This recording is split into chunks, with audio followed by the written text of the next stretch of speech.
Hi there, this is Dr. Carol Conrad, and this is a webinar for those who are interested in the heart-centered ethical practice in couples and family, licensed or an associate license, but anybody who's looking to get their continuing education credits. You can be in private practice. And also, if you're interested and you do see couples and families in your practice, as well as individuals, most of us see, I think about the statistics are about 80% of people in private practice in particular do see couples and families from time to time.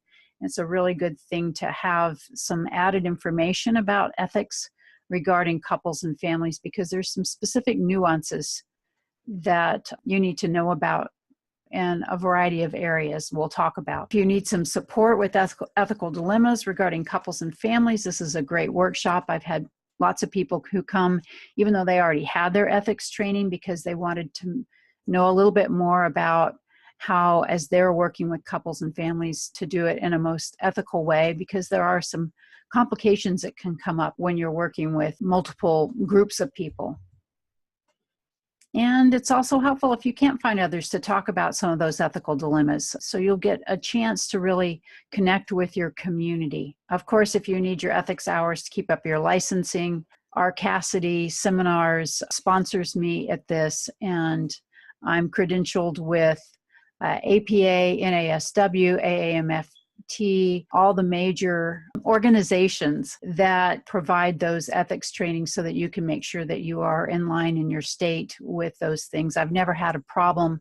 You can certainly look it up and contact our Cassidy out on the website. Pretty well anybody if you're in one of the 50 states in the United States, you should be covered. Also, this is for you if you're tired of that same old boring stuff at the ethics training and want to attend more engaging ethics trainings, especially if you're tired of taking those online courses that you just fill out and bubble out, read a bunch of stuff, and then you're done. And it's not really, it's just kind of a top-down experience. This is going to be a very different kind of engaging and bottom-up experience. If you're tired of really walking out of those ethics trainings feeling this dread inside, like you're this terrible therapist because you're afraid you don't doing it all right, and it's a lot and overwhelming, and you have to think about all these things that you need to change in your practice, and it frightens most people. That's been a lot of feedback I've had from participants that come to these workshops with me, and they said that this was absolutely different for them. If you don't want to practice defensively, what do I mean when I say that? Because in the last 20, 30 years, we've been moving pretty rapidly towards, practicing the law, and the legal system has just inundated our practice as heart-centered therapists, which is why we came into this field to begin with. I would imagine if you're on this webinar right now, that's who you are as well. You want to practice from the heart and be there for your clients, your couples, your families, your people. And we don't want to have to be thinking about, is this somebody that could sue me or not? Although, in the last 20 years, we've kind of had to think that way in a defensive way. This training, I really wanted us to look back at the real heart and core of why we do what we do, and to get away from focusing on just what I call CYB, or cover your butt type therapy. So again, I'm Dr. Carol Ann Conrad. I am a licensed psychologist in the state of Washington. I'm the clinical director and founder of the Couple and Family Institute of Tri-Cities. I see I have a typo in there. I'm also a certified emotionally focused therapist and supervisor. If you're familiar with EFT, Sue Johnson style, I am very connected to that, the ICEFT, or the International Center for Excellence in EFT. Very connected to that center. I'm actually the lead community builder in Washington on the east side for the Spokane community, EFT community. And so actually that's how I came to do this training. Was I had some of my colleagues there ask me if I would do some presentations on ethics for couple and family. And so that was the brainchild for this whole workshop series that I'm doing. And I'm also the chair of the Washington AMFT Ethics Committee. And I'm a practicing psychotherapist and have been for nearly 2 decades. So as I go through this list, see if this sounds a little bit like you, that maybe ethics is just something you have to tolerate in order to get those CEs, and you might generally just prefer to get it done and get it over with because your birthday's coming up next month and you just got to get her done. And oftentimes you might not reach for support in ethical decisions. And sometimes because it's a little embarrassing to talk with other colleagues about some of the struggles. It's like, I've been doing this for a lot of years. I should know what I'm doing. And sometimes you might, see if this fits for you, if you feel a little scared when you walk out of those trainings by those lawyer therapists who have all those credentials and they tell you all the things that if you don't get these taken care of, you're going to get sued, that really frighten us and push us into a more defensive practice. And you would like to connect more with colleagues around ethical issues, but you don't have a lot of time or interaction with them because, well, let's just face it, we're busy. We're trying to make money. We're trying to keep up with our clients, and we don't always have time to sit and chat with a large community of colleagues.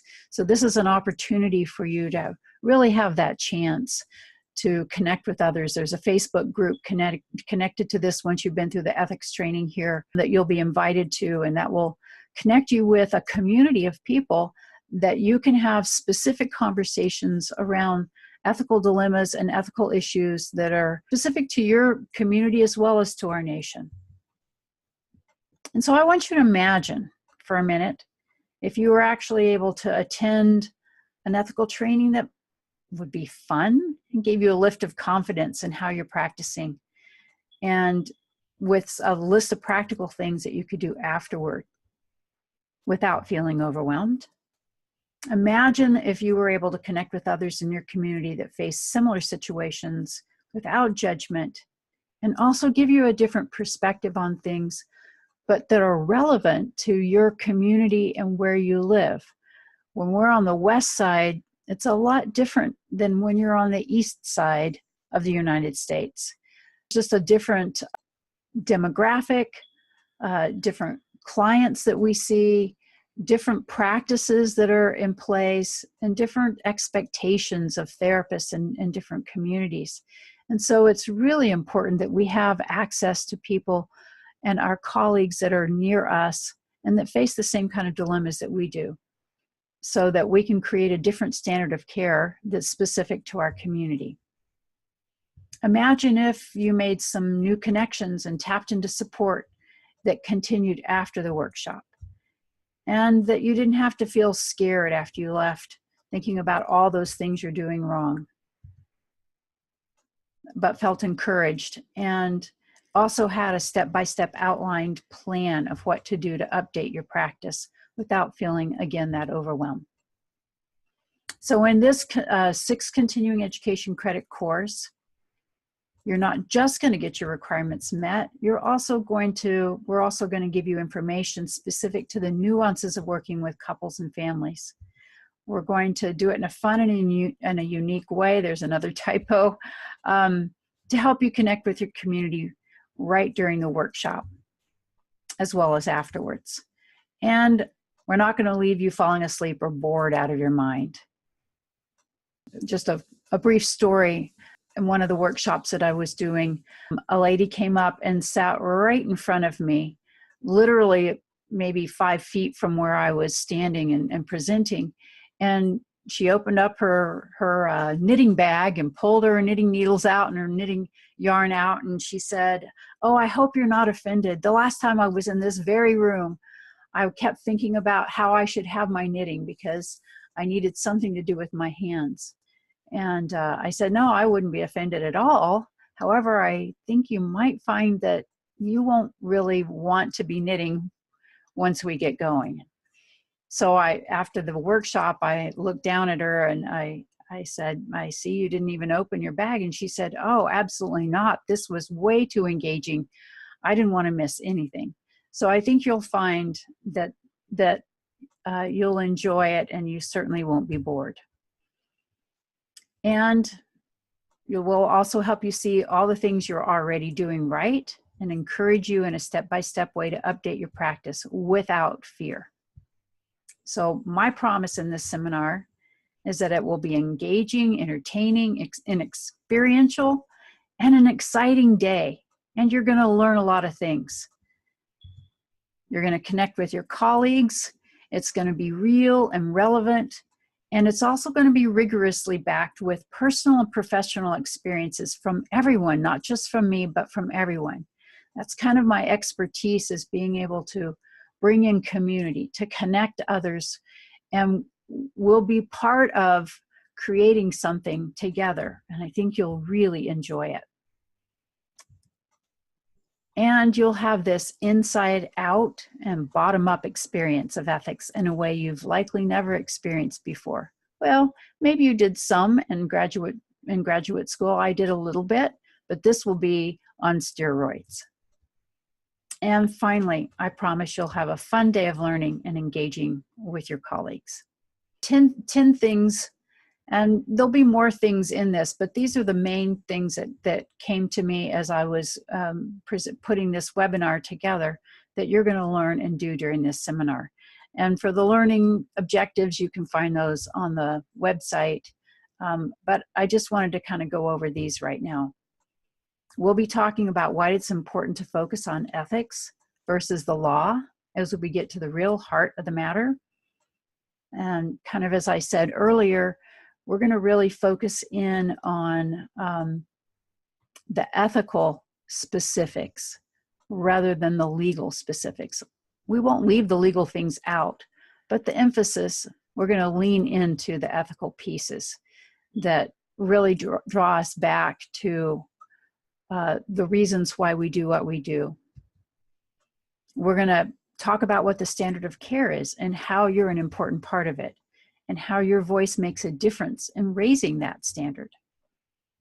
We're going to talk about how to navigate confidentiality with couples and families in ethical and empowering ways for both you and your clients. And we'll talk about maneuvering through rural and small community settings where things get really tricky.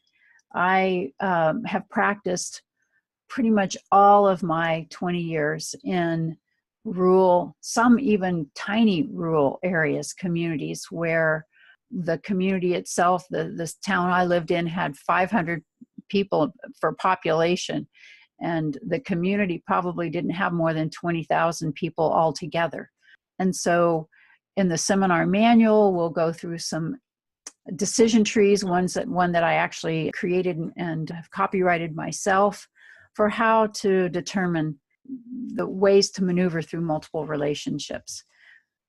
And we'll talk about what to do at difficult and tricky situations with couples, with teenagers and families, about confidentiality, secrets.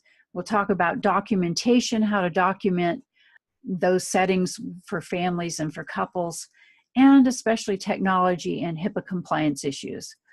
Oh yes, technology, right? Telehealth, and how to make that all HIPAA compliant. And I'll give you lots of resources and places to go to get information, knowledge, and to help you with those parts of your practice. And we'll also talk about maintaining sensitivity and attunement with couples and clients from diverse backgrounds and cultures. That's a real fun part of this workshop. Most everybody really gets into it and enjoys it. And we'll talk a lot about kind of updating our practice in that way as well. And the latest ways to implement technology in your practice. And again, practical information about HIPAA compliance and telehealth that will be relevant to your practice today. A lot of people are kind of turning to doing Skype therapy. We call it Skype therapy. There's actually another term for it, interpersonal video conferencing, those kinds of things. And so we'll talk about how to do that in an ethical way, and ways to get resources for those things if you're not already doing those, and updating them if you are. We'll also be addressing self-therapist issues that directly impact your practice and can help you be a better practitioner. And again, I like to keep coming back to this. We're going to help you create an ongoing connection with your community so that this will be a lasting experience that you won't forget, and that could very well be a potential beginning for friendships with colleagues. So if you want to enjoy a seminar, learn and grow as a clinician, update your practice specific to couples and families, and connect with your colleagues, get those ethics hours and get to the heart of what ethics is really about, and especially have a great time while doing it, then this is the ethics training for you. You can sign up by going to heartcenteredethics.com to register and look and see a community that's near you. This will also be eventually a live webinar as well as a recorded webinar.